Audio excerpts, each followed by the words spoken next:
आप इस बयान को सुनिए जो सोशल मीडिया पर आजकल काफ़ी देखा जा रहा है, सुना जा रहा है। और यह वही बयान है जो आज से कुछ साल पहले आतंकवादी हाफिज सईद ने भी दिया था, और उसने भी तब यही धमकी दी थी कि अगर भारत ने हमारा कभी पानी रोका तो पाकिस्तान उनकी सांसें रोक देगा।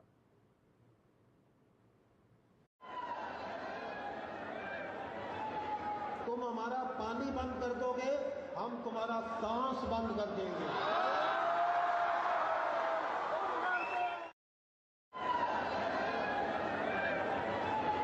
तुम हमारा पानी बंद कर दोगे, हम तुम्हारा सांस बंद कर देंगे।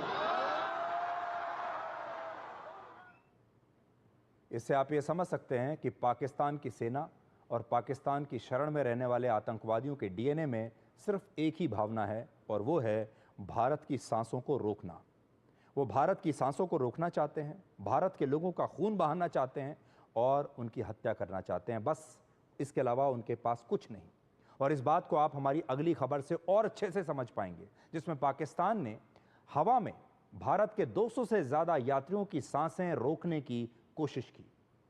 21 मई को दिल्ली से श्रीनगर जा रही इंडिगो की एक फ्लाइट आंधी और तूफान में फंस गई थी। आपको याद होगा, ये वो रात थी जब पूरे देश में, खास तौर पर उत्तर भारत में ज़बरदस्त आंधी तूफान आया था।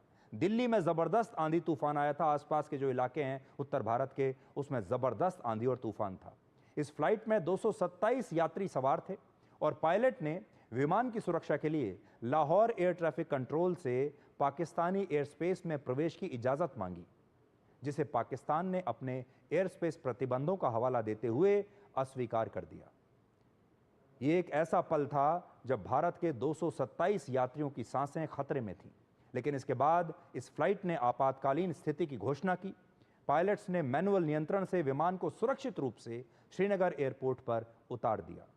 दुनिया को लग रहा है कि इस घटना ने भारत और पाकिस्तान के बीच जारी एयर स्पेस प्रतिबंधों और आपातकालीन स्थितियों में सहयोग की कमी को उजागर किया है, लेकिन हमें लगता है कि पाकिस्तान कुछ भी कर सकता है और उसके डीएनए में यह भावना है कि वो हमारी सांसें रोकना चाहता है।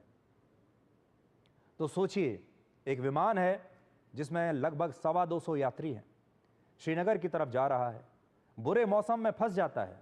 इस विमान की तस्वीरें आपने देखी होंगी। विमान बुरी तरह से नष्ट भी हो चुका था, विमान का जो नोज है वो टूट चुका था जब वो विमान उतरा। जो यात्री थे उस विमान में वो लगातार दुआएं कर रहे हैं, प्रार्थनाएं कर रहे हैं, और उनको ऐसा लग रहा था शायद ये उनके जीवन की आखिरी फ्लाइट होगी। उस समय पायलट को ये लगा कि उस तूफान से बचने के लिए अगर उसे अपना रूट बदलना पड़ेगा, और हो सकता है कि उससे बचने के लिए उसे पाकिस्तान के एयर स्पेस में थोड़ी देर के लिए एंट्री लेनी पड़े।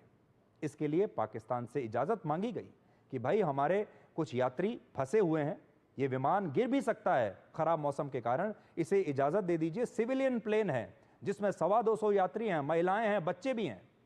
लेकिन पाकिस्तान ने इजाज़त नहीं दी। कोई और देश होता तो कहता कि दुश्मनी अपनी जगह है, युद्ध अपनी जगह है, लेकिन इंसानों की जान बचाना सबका कर्तव्य है, सबका फ़र्ज़ है।